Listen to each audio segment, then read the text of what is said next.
नमस्कार, बहुत बहुत स्वागत। आप देख रहे हैं एबी न्यूज़ पे आपका दोस्त जितेंद्र। प्रारंभ करेंगे कार्यक्रम को, लेकिन पहले मुख्य समाचार। इसराइल ने यूएन चीफ की एंट्री की बैन, कहा उन्होंने ईरानी हमले की निंदा नहीं की।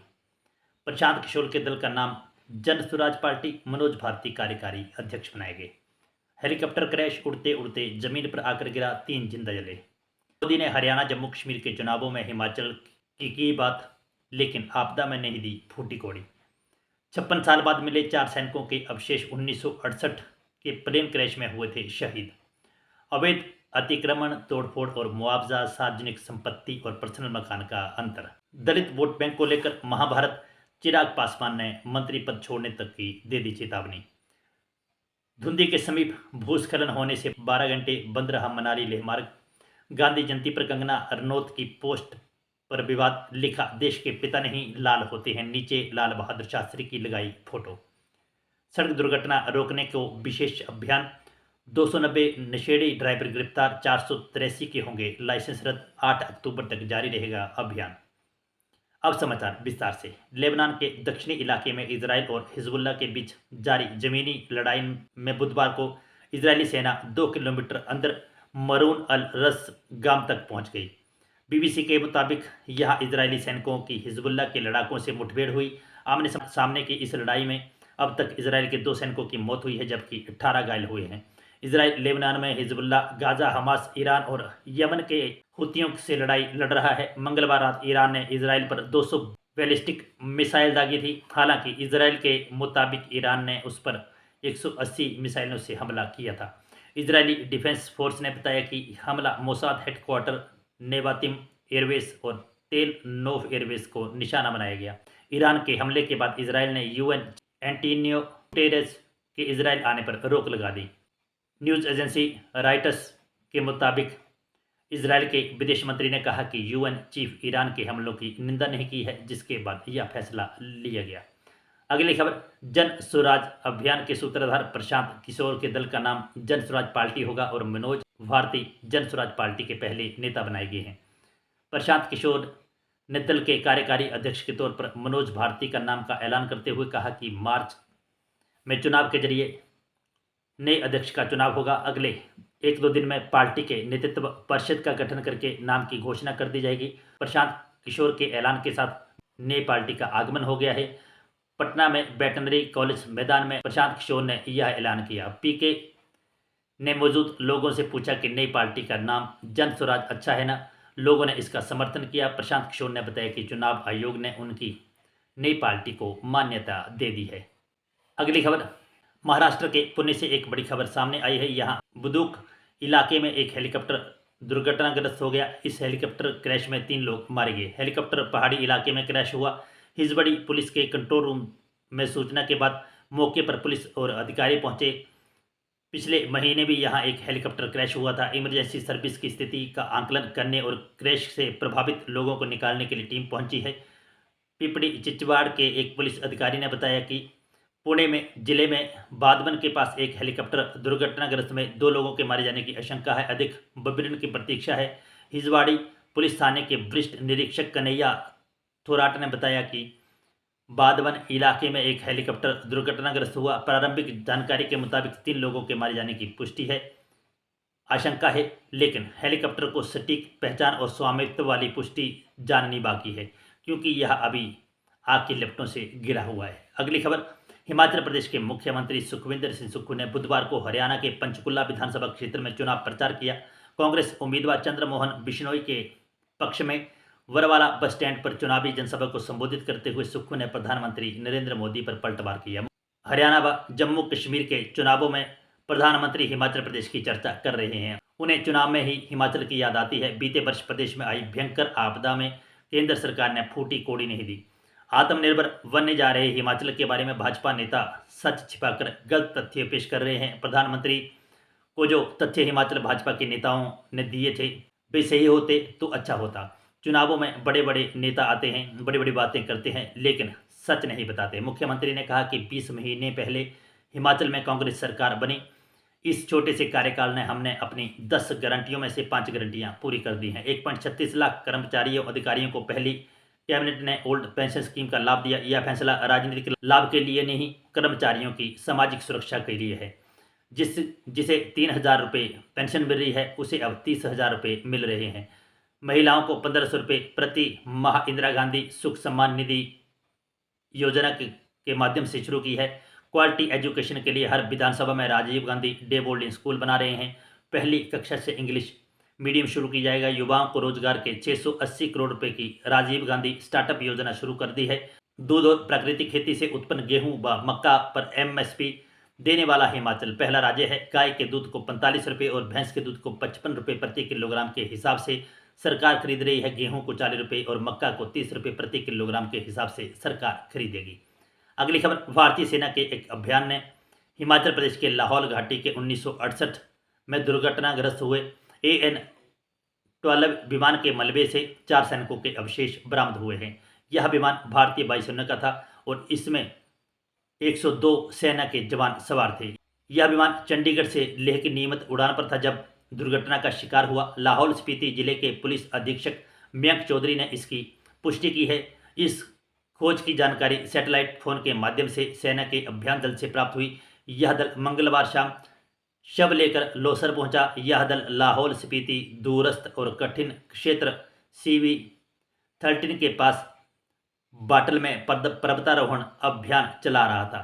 चौधरी ने कहा कि चंद्रभागा 13 चोटी पर सैटेलाइट संचार के जरिए मिली जानकारी से 4 शव मिले हैं। प्रारंभिक जांच के आधार पर यह माना जा रहा है कि ये अवशेष 1968 के भारतीय वायुसेना के AN-12 के विमान दुर्घटनाग्रस्त से जुड़े हो सकते हैं। यह दुर्घटना भारतीय सैन्य विमानन इतिहास की सबसे दुखद घटनाओं में से एक है। खराब मौसम के कारण विमान लाहौल घाटी के पहाड़ी इलाकों में दुर्घटनाग्रस्त हो गया था। वर्षों के कई खोज अभियानों के बावजूद इस दुर्घटना के कई शव और मलबा बर्फीले और ऊंचाई वाले इलाकों में खोए हुए हैं। अगली खबर, देश में बुलडोजर एक्शन पर चर्चा में है। सुप्रीम कोर्ट ने इस केस में बार बार सुनवाई चल रही है, अब फैसला आने की बारी है। इस बार सुनवाई में सुप्रीम कोर्ट ने काफ़ी कुछ साफ कर दिया है और बुलडोजर एक्शन को लेकर टिप्पणियों के जरिए लकीर खींच दी है। कोर्ट ने अवैध अतिक्रमण पर परिभाषा बता दी है। तोड़फोड़ की कार्रवाई कब की जा सकती है, मुआवजा किसे देना होगा और सार्वजनिक संपत्ति और निजी संपत्ति में क्या अंतर है, यह सब कुछ जाहिर कर दिया है। हालांकि बुलडोजर एक्शन को लेकर गाइडलाइंस बनाई जाएगी, उसके बाद यह साफ होगा कि अगर बुलडोजर चलेगा तो उसका आधार क्या होगा। जस्टिस VR गवई और जस्टिस KV विश्वनाथन की बेंच ने कहा कि फैसला आने तक किसी भी दोषी या आरोपी की संपत्तियां गिराने पर रोक जारी रहेगी। यह आदेश उन मामलों में लागू नहीं होगा जहां अनाधिकृत निर्माण हटाने के लिए ऐसी ध्वस्तीकरण कार्रवाई की जरूरत है, यानी सार्वजनिक संपत्तियों पर कब्जे मामले में बुलडोजर एक्शन जारी रहेगा। अगली खबर, बिहार के दलित मतों की हिस्सेदारी का खेल चल रहा है। दलित आधार मतों के साथ कुछ राजनीतिक दलों ने तो 243 सीटों पर खम ठोकने की बात कर हलचल मचा दी है। लोजपा के अध्यक्ष चिराग पासवान ने तो एकदम आगे बढ़कर यहां तक कह दिया कि अगर उचित हिस्सेदारी नहीं मिली तो मंत्री पद छोड़ देंगे। बिहार की इस राजनीति में महज गीदड़ भभकी नहीं बल्कि कहीं न कहीं दलित राजनीति के वर्चस्व की भी लड़ाई का आगाज है। आगामी विधानसभा चुनाव इस खेल का सबसे बड़ा मैदान बन जाए तो इसमें भी कोई संशय नहीं। चिराग पासवान ने कहा कि एक बार जब दलितों के अधिकार के साथ छेड़छाड़ हो रही थी तो उनके पिता और राजनीतिक गुरु रामविलास पासवान ने भी मंत्री पद छोड़ने से संकोच नहीं किया था। मेरे पिता तब UPA सरकार में मंत्री थे, तब कुछ ऐसा हुआ था तो दलितों के हितों में नहीं थे। बाबा साहब अम्बेडकर की तस्वीरें भी सार्वजनिक कार्यक्रमों में नहीं लगाई जाती थी, इसलिए उनके पिता ने मंत्री पद से इस्तीफा दिया था। हक की लड़ाई के लिए तो राष्ट्रीय लोक जनशक्ति पार्टी के अध्यक्ष पशुपति पारस ने भी छोड़ दी थी। इशारों ही इशारों में पशुपति पारस ने यह साफ कर दिया कि लोकसभा की स्थिति अब वैसी नहीं है। अगर विधानसभा के चुनाव में पार्टी को उचित सम्मान नहीं मिला तो राज्य की सभी 243 सीटों पर हमारी पार्टी चुनाव लड़ेगी। अगली खबर, सामरिक दृष्टि से महत्वपूर्ण मनाली लेह मार्ग भूस्खलन के कारण लगभग 12 घंटे अवरुद्ध रहा। धुंधी के समीप मध्य रात्रि भारी भूस्खलन होने से वाहनों के पहिए थम गए। मनाली पुलिस ने पहलवान में नाका लगाकर लेह और लाहौर की तरफ जाने वाले वाहनों को रोहतांग होकर भेजा। हालांकि BRO ने बुधवार दोपहर को सड़कों को एक तरफा यातायात के लिए खोल दिया। जानकारी के अनुसार मंगलवार रात करीब 12 बजे धुंधी पुल के लगभग 2 किलोमीटर आगे अचानक भूस्खलन हो गया। भारी मात्रा में मलबा और चट्टानें सड़क पर आ गई। इससे वाहनों की आवाजाही पूरी तरह से ठप हो गई। सड़क के दोनों ओर वाहन फंस गए। धुंधी से लाहौल और सोलंग नाला की ओर लंबी लाइनें लगने से पर्यटक और स्थानीय लोग फंस गए। पुलिस ने तमाम यातायात रोहतांग दर्रा होकर स्थानांतरित किया। बीआरओ ने सुबह होते ही सड़क बहाली का कार्य शुरू कर दिया था। दोपहर 12 बजे तक बीआरओ ने एक तरफा यातायात के लिए खोल दिया है। अगली खबर, कंगना ने अपने सोशल मीडिया अकाउंट पर एक पोस्ट शेयर किया है जिसमें उन्होंने लिखा कि देश के पिता नहीं देश के लाल होते हैं, धन्य है भारत माँ के ये लाल। इसके नीचे कंगना ने लाल बहादुर शास्त्री की फोटो लगाई हुई है। बता दें कि आज राष्ट्रपिता महात्मा गांधी के साथ पूर्व प्रधानमंत्री और भारत रत्न से सम्मानित लाल बहादुर शास्त्री की जयंती भी है। कंगना ने लाल बहादुर शास्त्री की जयंती को लेकर यह पोस्ट किया है। हालांकि इस पोस्ट के जरिए उन्होंने महात्मा गांधी पर तंज कसा है। कंगना रनौत ने एक अन्य वीडियो पोस्ट किया जिसमें वह कह रही है कि स्वच्छता भी इतनी ही जरूरी है जितनी की आज़ादी। महात्मा गांधी के इस दृष्टिकोण को आगे ले जा रहे प्रधानमंत्री नरेंद्र मोदी। इस अभियान का थीम है स्वभाव स्वच्छता और संस्कार स्वच्छता। कंगना के बयान पर जब केंद्रीय राज्य मंत्री रवनीत सिंह बिट्टू से चंडीगढ़ में मीडिया ने सवाल किया तो वह हैरान हो गए। फिर उन्होंने हाथ जोड़ते हुए कहा कि बापू ने कहा था कि बुरा सुनते हो तो अपने कान बंद कर लो। पंजाब के भाजपा के सीनियर नेता हरजीत ग्रेवाल ने कहा कि कंगना रनौत जो कि मंडी की सांसद और फिल्म स्टार भी हैं, उन्होंने गांधी पर जो एक टिप्पणी की है वह बहुत शर्मसार करने वाली है। ग्रेवाल ने कहा कि उन्होंने महात्मा गांधी को तो पसंद नहीं किया लेकिन उन्हें लाल बहादुर शास्त्री को पसंद किया है।